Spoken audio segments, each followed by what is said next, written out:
Eu quase me esqueço de gravar esse vídeo sobre o GP da Itália e olha que a corrida até que foi bem interessante, apesar do inimigo do entretenimento vencer mais uma vez. Max Verstappen venceu o GP da Itália, conquistou a 10ª vitória consecutiva, quebrando um recorde na Fórmula 1 e também estabelecendo a 15ª vitória consecutiva para a equipe Red Bull, considerando provas subsequentes. Isso inclui o campeonato do ano passado e o campeonato desse ano. Acho que a gente nem precisa mais comentar o que vai acontecer com o Verstappen. Ele já está a menos de 5 corridas do título. Se ele vencer as próximas 4, ele se torna campeão do mundo por antecipação, e uma antecipação que vai ficando cada vez menor conforme o acúmulo de pontos. Se bem que, pelo menos em teoria, a vantagem do Verstappen diminuiu em relação ao Sérgio Pérez, porque o piloto mexicano foi segundo colocado numa corrida onde, olha, eu sei que as pessoas vão criticar a opinião do Sérgio Maurício, e eu espero que o Sérgio Maurício entenda que ele tem direito a dar a opinião dele, mesmo sendo apenas um narrador, e que as pessoas têm direito de entender que a opinião dele é uma grande bola de coliformes fecais. E eu não estou ofendendo o Sérgio Maurício com isso, estou ofendendo ou talvez a opinião dele. Na opinião do narrador da Band, o Sérgio Pérez foi o piloto do dia, porque foi segundo colocado, estabeleceu uma dobradinha para a Red Bull, e até eu reconheço que a performance do Sérgio Pérez melhorou de uns tempos para cá. Ele que estava muito questionado na Red Bull, porque com o carro que ele está dirigindo, que é o melhor carro do grid, ele estava ficando atrás de muita gente, atrás de Ferrari, de Mercedes, de McLaren, e em algumas provas não conseguindo uma boa classificação em treinos. Então o Pérez estava com um grande ponto de interrogação na cabeça e estava lá com vários nomes marcados na cadernetinha do Helmut Marko. E entendo que o segundo lugar na Itália foi uma boa posição, mas daí a ser piloto do dia, olha, eu tenho cá minhas dúvidas se isso vale para o Sérgio Pérez. Eu prefiro acreditar que o piloto do dia foi o Carlos Sainz, por tudo que ele entregou ao longo do final de semana e na própria corrida, se aproveitando do fato de que a Ferrari decidiu mostrar serviço em casa, porque em Monza esses carros estavam com uma velocidade incrível na reta, o próprio Verstappen observou isso enquanto tentava ultrapassar o Carlos Sainz no começo da corrida. Então o desempenho do Sainz hoje, vocês vão ver esse vídeo amanhã, mas eu estou gravando na tarde de domingo, o desempenho do Sainz foi realmente bem interessante e para mim, o piloto do dia foi o espanhol, inclusive por conseguir segurar o Verstappen por pelo menos 15 voltas no começo da corrida. E o Verstappen teve a vida facilitada para passar o Sainz por conta de um erro do próprio piloto espanhol que travou as rodas na primeira chicane após a reta principal dos boxes. Sem falar que o Sainz protagonizou com o Leclerc uma disputa emocionante no final da corrida, e eu acho que o Leclerc tem na cabeça dele o Sainz com o apartamento alugado, porque eu bem sei que o piloto monegasco gostaria de estar no pódio no GP da Itália, no GP da Ferrari, no GP da casa da Ferrari, e isto não aconteceu porque Carlos Sainz ficou na 3ª posição. Acho até que o Leclerc deve estar repensando um pouco a vida, eu não digo por posicionamento de equipe ou por se ele é primeiro ou segundo piloto, mas repensando a própria vida dele, porque Sainz está mostrando serviço e muitos afirmam que o espanhol é melhor piloto que o monegasco ou está em melhores condições ou melhor fase nesse momento,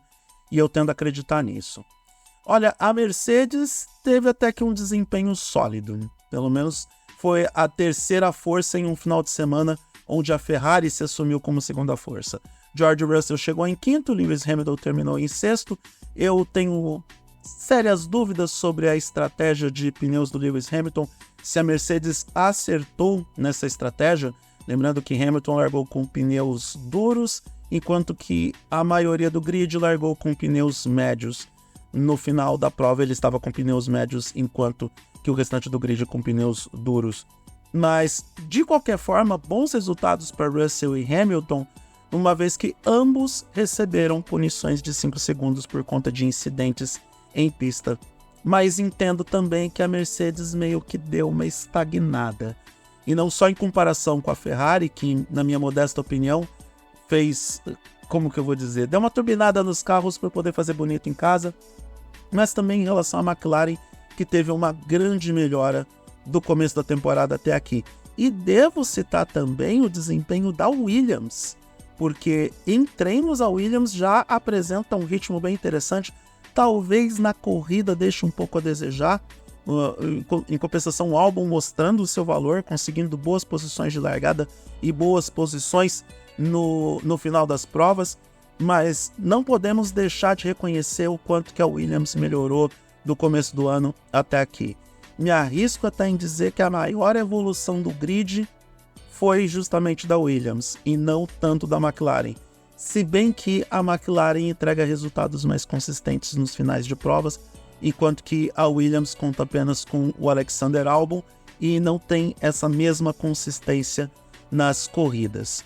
Destaque óbvio para a batalha entre Sainz e Leclerc no final da corrida, também destaque para o desempenho do Fernando Alonso, a Aston Martin variando entre boas performances e quedas nos circuitos de alta velocidade. A Aston Martin, que era tão promissora no começo do ano, não apresenta um desempenho tão bom assim, o que deve ter incomodado um pouco o Fernando Alonso, que no final de semana da Itália já compartilhou com a imprensa que o seu alvo é mesmo Lewis Hamilton, e na tabela de pontuação isso faz sentido, já que se as coisas continuarem do jeito que estão, incluindo a melhora de desempenho do Sérgio Pérez, o principal adversário pela terceira posição do Campeonato Mundial de Pilotos do Fernando Alonso é justamente Lewis Hamilton. E os dois pilotos estão se marcando em busca desta posição e de pontuação também para esse campeonato. No caso do campeonato de construtores, tudo bem, está muito claro que a Red Bull vai vencer esse campeonato com relativa facilidade,